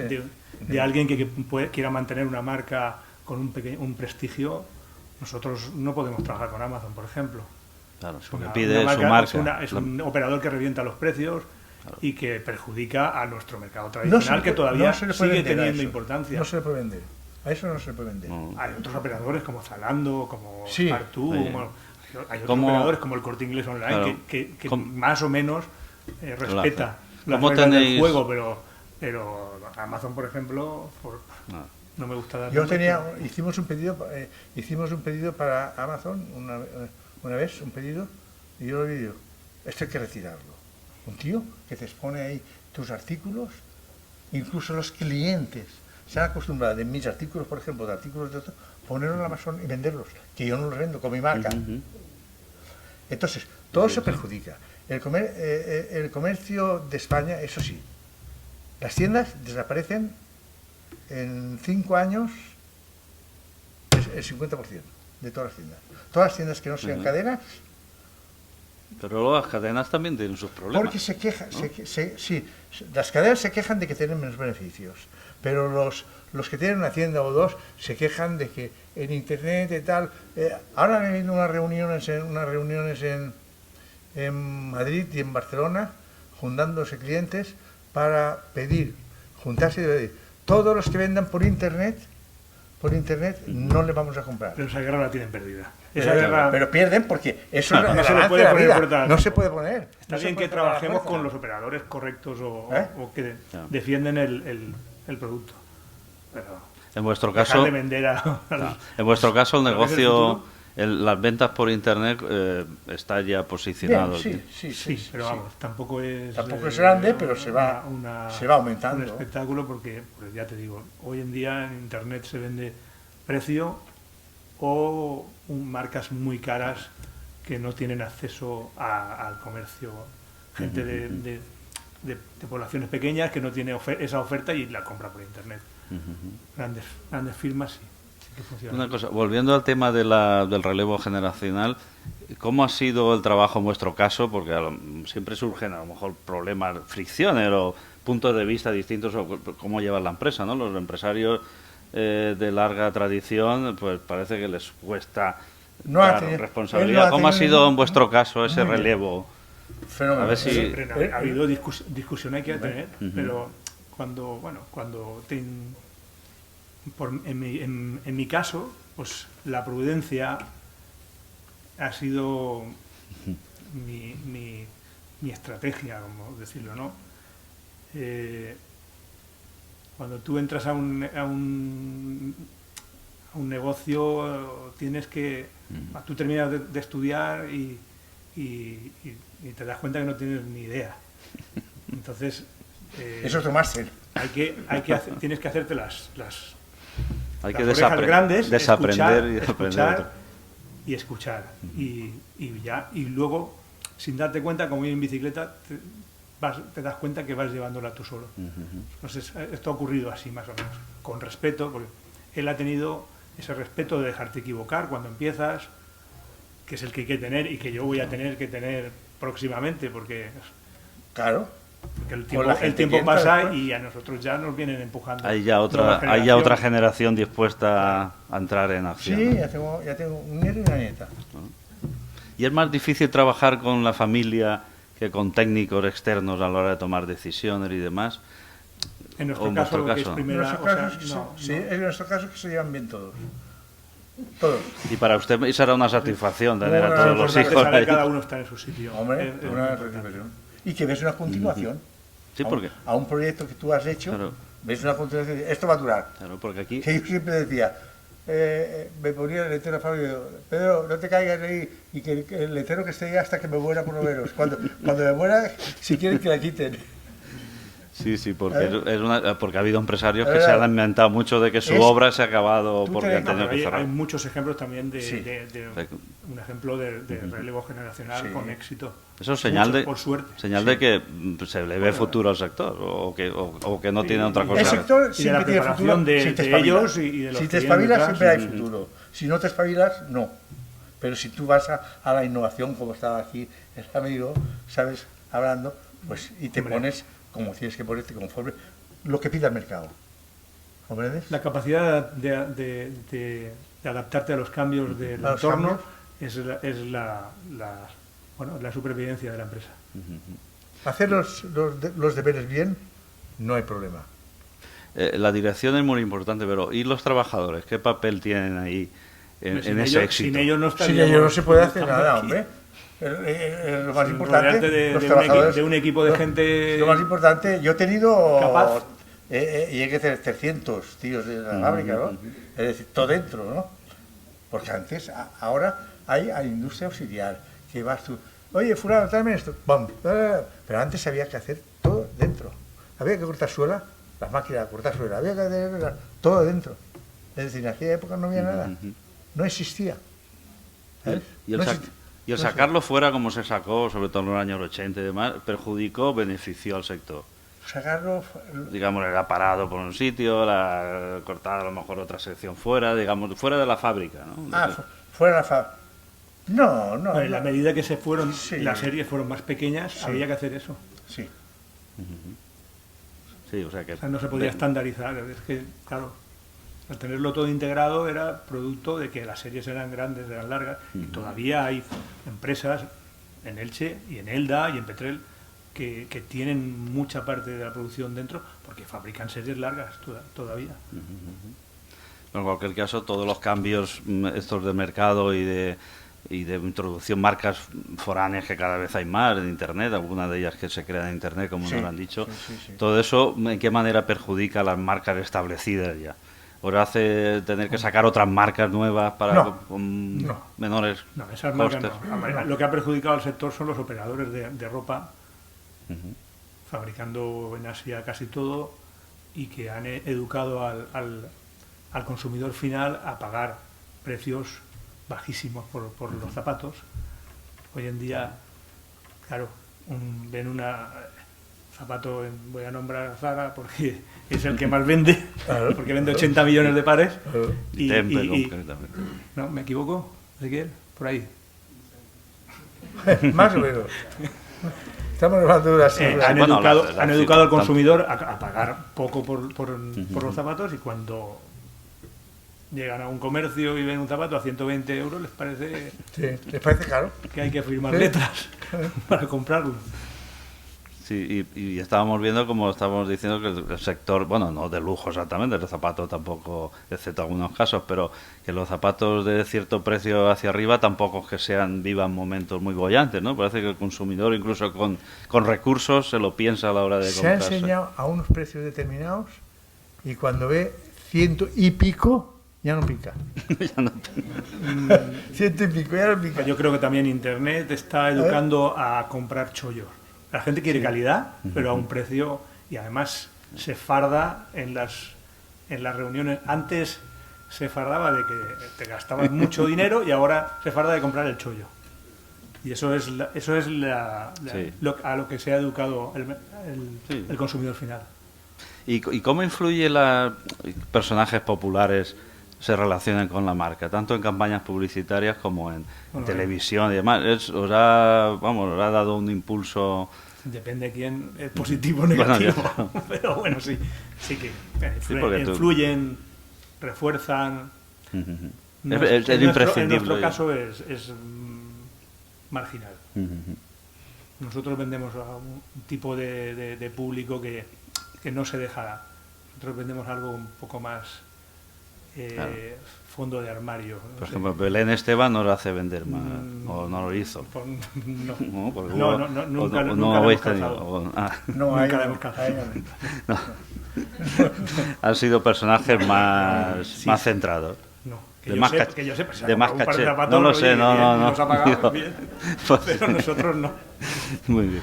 Y vamos, que esos son nuevos. ¿Y los influencers? ¿Habéis tenido contacto con influencers en internet y todo ahora eso? Hay una saturación de eso. De influencers. que es acojonante. Hay mucha... Claro. Sí que tienen importancia, pero depende quién. O sea, qué influencer. Y yo creo que está sobrevalorado incluso. Claro, además vuestro tipo de producto a lo mejor pues tampoco... Nuestro público objetivo no llega a influenciarse tanto por eso. Por ese tipo de personajes. No. Bueno, pues está bien que tampoco sean ellos los que deciden todo, ¿no? Otra pregunta interesante que quería plantear era, interesante pues, serán las respuestas más que las preguntas, desde luego. es el tema de cómo se compagina, en su caso, el mercado interior con el mercado exterior, ¿no?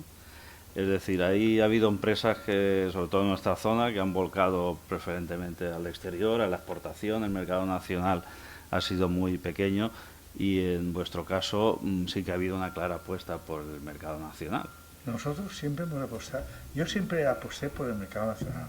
Incluso cuando estaba el boom de la exportación, a mí yo pasaba, porque yo estaba absorbido por el mercado nacional. Pero al entrar Pedro en la empresa y tal, hay que mirar otro futuro, ¿no? Y entonces cuando se empezaron a abrir mercados nosotros lo que se ha llamado... Pero respetamos el mercado español. Lo que se ha llamado la exportación tradicionalmente era dedicarte a importadores. Sí, exacto. Nosotros no hemos dejado de la misma filosofía desde que empezamos, que es venderle a detallistas con unos representantes, el modelo tradicional. Ahora está la venta online, que está rompiendo un poco el esquema tradicional, pero el esquema tradicional nuestro ha sido vendedores en zonas, tanto de España, y luego poco a poco fuimos introduciendo en distintos países de Europa. Durante años antes del euro, también vendíamos fuera del área del euro, pero en este caso el euro perjudicó mucho. El cambio con el dólar, al estar muy fuerte el euro, nos perjudicó mucho y perdimos algunos mercados en los que estábamos muy bien introducidos. Incluso tuvimos tiendas propias en Dubái y en Arabia Saudita, y tuvimos problemas después con el euro.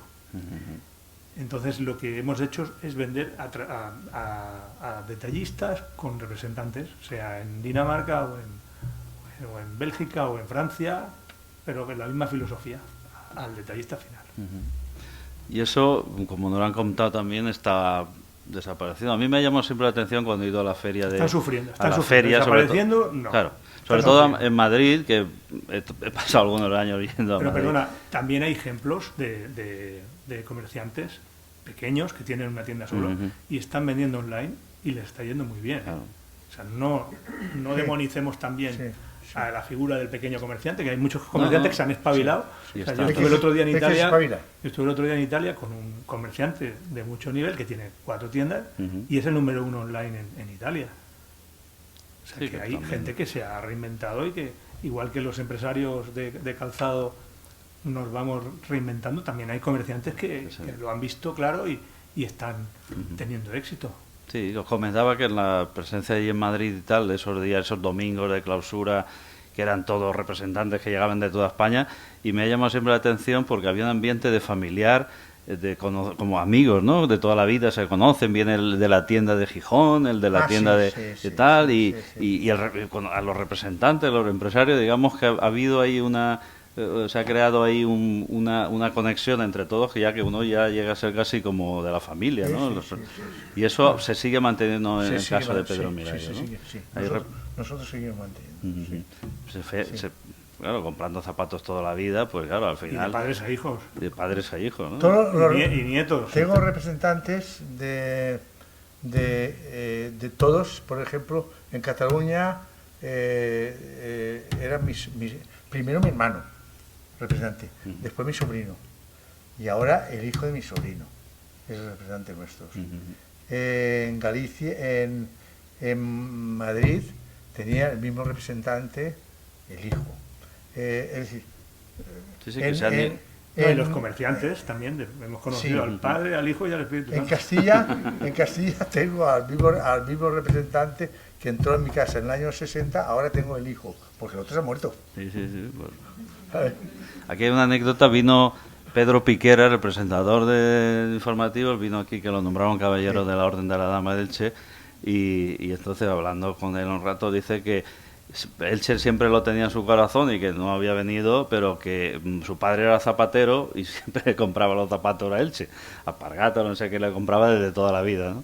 Y entonces, bueno, salen eso, se mantiene ese vínculo. Lo he conocido yo en Calpe a Piquera. Y vamos, que tenía esa larga tradición familiar. Ha comentado que el calzado tiene futuro. ¿Cuál es el futuro? ¿Hacia dónde piensa que tiene que ir? Estamos, aparte de las redes y todo eso. Pues de la internet, red de pero innovación, como él dice, sí. Pero la innovación que él habla es muy moderna, que yo todavía no la conozco, ¿no? Aquí lo que hay que hacer, ser medio diseñador, hacer un muestrario bien para que le guste a las mujeres y que provoque ventas. Y ya está, ya triunfar. Y te buscarán por el método tradicional o por internet o por lo que sea. No te preocupes que te buscan. Ya se las pelan. No te O sea que preocupes que te buscan. seguir haciendo buenos zapatos es la clave. Pero si te miras, por ejemplo, en el digital, en todas las cosas modernas, la puedes diñar. La puedes diñar. Sí. Es decir, eso es para artículos más populares. Artículos más populares, es decir, más populares para todo el mundo. Pero cuando se trata de moda, no. De moda hay que ver con marca y con diseño. Y punto. Y la gente muchas veces, si le gusta, lo paga. Y si no le gusta, pues no, te lo paga, ¿sabes? Tenemos una gran competencia por los zapatos que vienen de asiáticos. Ten en cuenta que si vienen 250 millones de pares para calzar los pies, no zapatos, zapatillas, de esto, lo otro, son 250 millones de pares que no se fabrican en España, que se fabricaban antes. En México tenía un cliente, y lo tengo, ¿no? De hace 30 años, o más de 30 años. Compraba zapatos de China. Y México puso el 1000% de impuestos para que no entrara ningún zapato. Y han protegido. Bueno, eso Trump también lo quiere hacer ahora, ¿no? Lo que intenta hacer Trump. Ni más ni menos. Lo que pasa es que Trump no tiene industria. Se quedan descalzos. ¿Sabes? O suben los aranceles, claro. Sí, pero bueno, la base en cualquier caso, lo fundamental es tener un buen producto para vender. Y luego buscar los canales. Eso es lo fundamental. Bueno, aunque tenemos casos luego que vemos que productos... Y que a un precio que te lo puedan pagar. Sí, y tener una buena red de representantes. Hay que moverse con representantes buenos. ¿Y es verdad que Internet, por ejemplo, ha suprimido los representantes o no? No. Eso Internet, te envío monetario, pues no, venga. No, en alguna empresa es posible que si no hay que suprimir totalmente, pero en alguna empresa sí, pero no. Sin representantes no hay nada que hacer. La empresa sin representante no puede funcionar. Ni siquiera en la época de Internet. Si tú quieres ir a todos los países tendrás que tener a alguien que haga la exposición, que te venda, que contacte con los clientes. Tendrás que tener a alguien. No puedes vender por ordenador. Sí, pero bueno, hoy en día como las nuevas generaciones quizás se plantean esto de forma distinta, ¿no? Sí, pero se puede vender por ordenador gafas, o se puede vender, no sé, mil cosas, pero zapatos no. Zapatos puede venir. Un zapato determinado, sí. Sí, los populares. Zapatos populares. Sí, en cualquier caso. Colección más complicado. Yo compré el otro día un zapato por internet. Bueno, se ha pasado el enemigo. Y dice, ¿qué, papá? ¿Te has enseñado a comprar por internet? ¿Sabes? Claro, eso también tiene muchas ventajas, que pueden comprar unos zapatos Pedro Mirayer en Malasia, si hace falta, o en Nueva Zelanda, sin tener tienda. Lo raro es que la gente compre por internet zapatos. Sí, porque son algo muy personal. Es una cosa muy personal. La mujer se lo tiene que probar. Me gusta o no me gusta, pero si muchas veces está en la tienda, se prueba 20 pares de zapatos y todavía dice, ¿y no tienes más? y sin embargo en internet vas a comprar uno que es ese y el número tal, y cuando viene te viene pequeño, de acuerdo, que lo mandas y en 24 horas lo tienes otra vez.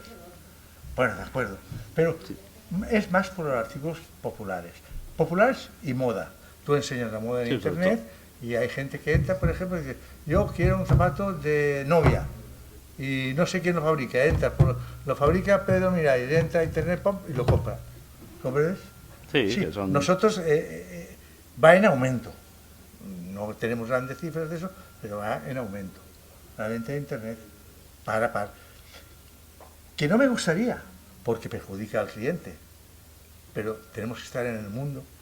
Pero ha hablado también usted antes que los minoristas se van reduciendo, ¿no? Mucho. Se van reduciendo mucho. Porque el zapato, Pero el zapato en el año 50, 55 estaba igual que ahora. No creas que hemos avanzado mucho. Estaba igual. El mismo problema. Se paraban las fábricas del mismo. Nada más que han habido unos años de un poquito de boom, ¿comprendes? Y muchas veces el tío se lo cree. Y entonces no, hay que llevar un paso, tranquilo. ¿Sabes? Ha habido aquí muchos casos en Elche de esos ejemplos. Sí, aquí paso a paso y bueno, pues nada. Muy bien, pues nada, vamos a seguir la conversación, pero con participación del público en estos 10 minutos que nos quedan. A ver si por parte del público, Anaís. Preguntarle una cosita a Pedro sobre lo que ha estado diciendo de internet y de las señoras probándose los zapatos. Pues ahora mismo a las jovencitas, las niñas del instituto, las chicas de universidad, sí que las ves que van a las tiendas, a Corte Inglés o a las tiendas, se prueban los zapatos. Sí. Y luego se lo compran online. Sí, me ha pasado. Sí. Sí. Y se esperan a que en internet tengan el precio que ellas pueden gastarse. Sí. Y entonces lo compran por internet. No lo compran en la tienda. Sí. Pero por internet pues igual. No, que en internet pues... Sí, tienen las ofertas, pero en la tienda también tienen ofertas. En la tienda también tiene oferta, sí. Cuando se oferta. En la medida que respetemos las reglas del juego, no ocurrirá tanto. Yo eso es lo que veo que está pasando. Ahora que mucha gente que está haciendo ofertas en internet antes que los propios comerciantes, y eso está perjudicando mucho, está creando mucha incertidumbre. En la medida que respetemos nosotros las reglas del juego comerciales, pues ocurrirá menos.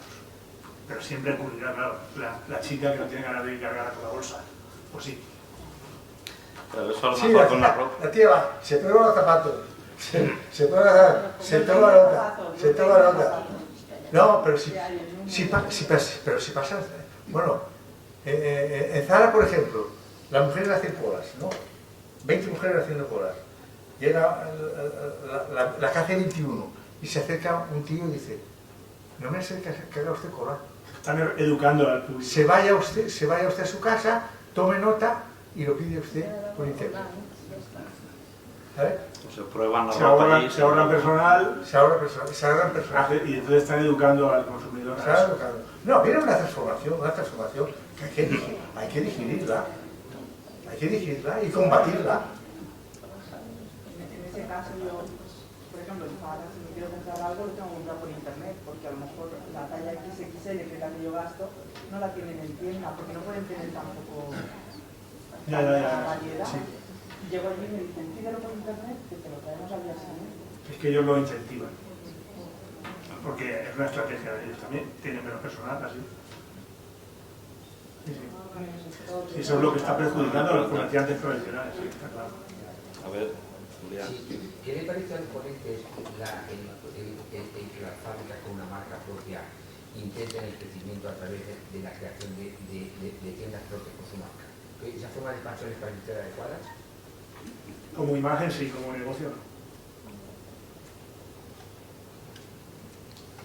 Como una tienda monomarca es muy difícil, a no ser que vendas un producto que esté muy de moda circunstancialmente, bueno, pero para mí es,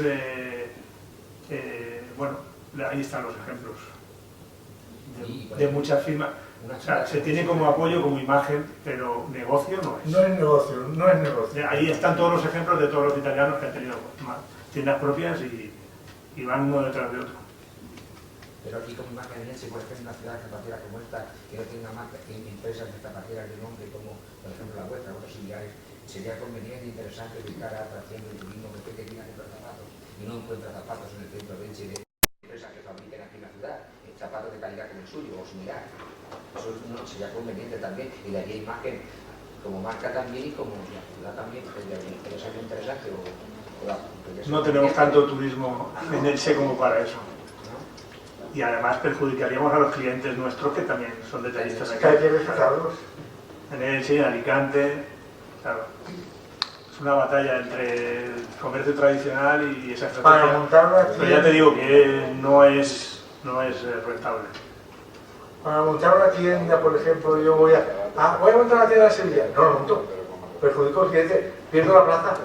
Tengo que calcular qué me compran y qué puedo vender. Entonces no me beneficia.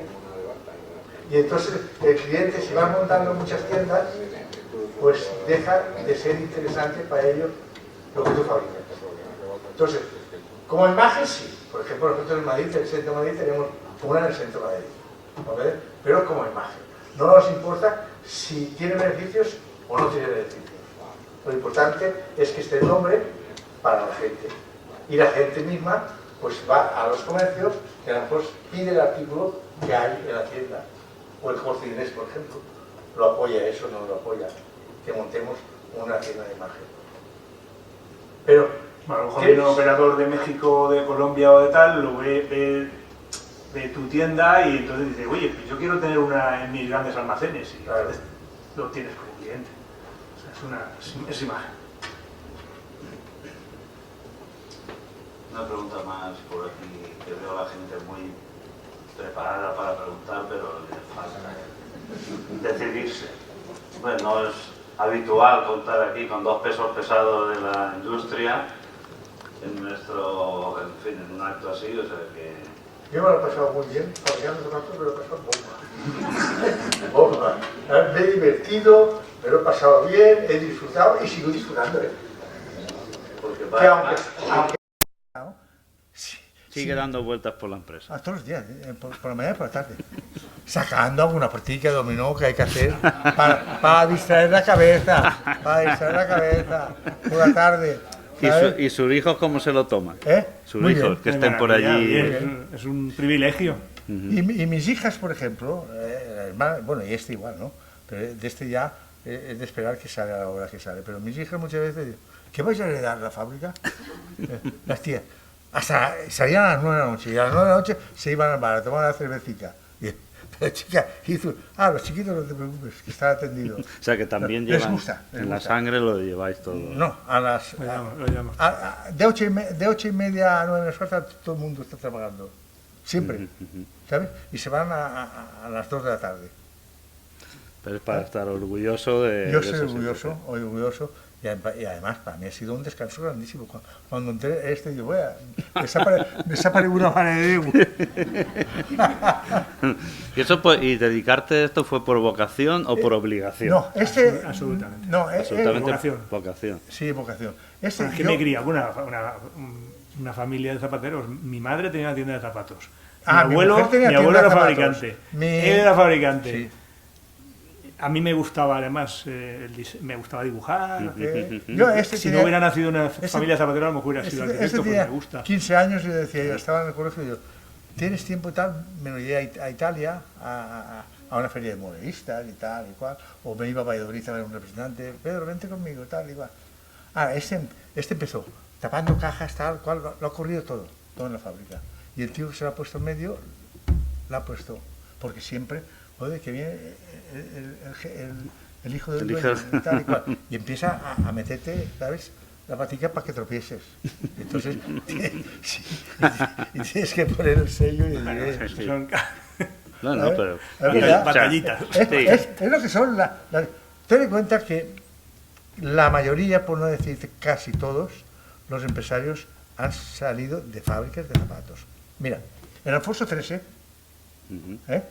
donde sale el edificio ese, estaba antes la Telefónica. Ahí estaba la fábrica, una de las fábricas más importantes de Elche, que era Vicente Sansano Fenoy. Donde nosotros estábamos, que tenía toda la manzana, era Guillermo Sansano Fenoy, con 500 obreros, todos así adentro. Bueno, habían fábricas en cada esquina, en Elche, y talleres y en todas las calles, pero fábricones. Grande. Claro, hoy la modernidad... Y aquí al lado de Poy, eso lo he conocido yo. Sí, cuando tocaba la sirena, tú lo has conocido también. Ahora, por ejemplo, para ir al instituto, pasábamos al instituto de la Asunción. Pasábamos por ahí delante. Y ahora estamos en el polígono industrial, que es un orgullo. Es un orgullo para Elche y para todos los de Elche, que decimos, es el mejor polígono industrial de España. de más allí de bien, Torrellán. más bien, cuidado, más bien tal, eso, y eso es el porvenir, y ahí debemos de ir todos. Nosotros, No, ellos dicen que no, que cuidado no mucho. ¿No? Ah, no, cuidado. No. Sí. Yo lo veo bien siempre que voy. ¿Sabes? Pero bueno, que- que Jaime, presenta quejas. pero es que es un orgullo, ¿o no? A ver, Era un orgullo. nosotros iremos también. Está limpio. No sé si hay alguien que... Faltan aparcamientos, faltan... Es que todo el mundo quiere ir en coche, ninguno va a tranvía. A ver si ahora ponen tranvías. Pero que seguro que, ¿sabes? Y en bicicleta, y en coche que hay por donde por eso. En cualquier caso, resumiendo, se lo ha pasado muy bien. Siendo empresario, fabricando... Y oye, si tuviera que nacer otra vez, sería fabricante de Y zapatos. yo también, ¿eh? Me lo paso. Bueno, ¿Sabes? eso era Sigo pasando. un buen colofón para esta charla. Agradecer a los dos Pedros, padre e hijo, que Pedro Miralles, que han estado aquí con nosotros. Yo creo que ha sido una charla muy amena. Al final no ha habido que echar mano de la chuleta. ¿No? Yo tenía preparada, Porque les pasamos las preguntas pues para que viesen un poco por dónde iban, pero digo, bueno, va a ser muy informal porque al final esto es lo mejor que hay, es este tipo de charlas, ¿no? Nada más me queda decir que estamos aquí gracias a toda la gente que ha trabajado con nosotros, casi con la misma ilusión que nosotros. Sí. Y espero seguir contando con gente muy cualificada para que el futuro siga, la empresa siga cumpliendo años en el futuro. Hasta hace 4 días.